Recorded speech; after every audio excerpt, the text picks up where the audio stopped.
All right, let's go to Tennessee. Josh Heupel. I didn't really want to put Heupel on the pressure index, but then I got to tell you, didn't love the whole Nico Iamaleava saga.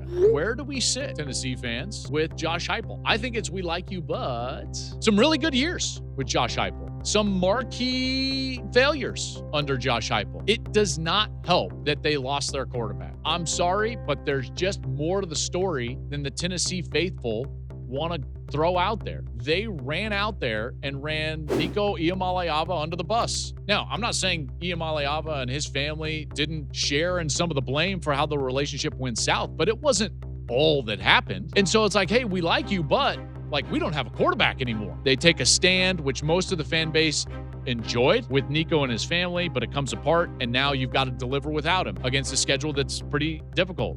I think that comes to a fruition. Oklahoma on November 1st. So here's how I entered this. Is I want to also talk about a couple of games before this that I thought about. Let's look at Tennessee at Alabama, October 18th. You could say like, oh no, that's the pressure game, but is it? Is it really? After losing Nico, Tennessee fan base, do you really think you're just going to roll into Tuscaloosa and win? Then I thought to myself like, nah, Kentucky's the one. Kentucky's the pressure game.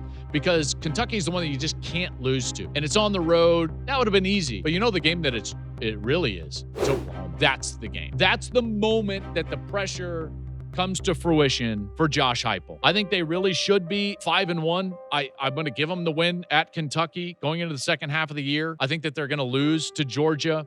The 5-1 going into this stretch, meaning second half of the schedule is much tougher. So then, like, let's say they lose to Alabama, then they're 5-2. Let's say they win, now they're 6-2. Now you've got OU, and it's like you're either a 6-3 team or you're a 7-win team moving forward. And you've got this idea that OU wants to take your spot in the conference. Remember now, hierarchy of the conference is going to be so important as we move forward. You do not want to lose ground. In particular, in this day and age of narrative and recruiting and transfer portal, you don't want to be seen as the team that's slipping. You want to be seen as the team that's rising. And OU wants to get where Tennessee is. So this hierarchy of conference, OU is the one that's trying to get there. You can't lose that game.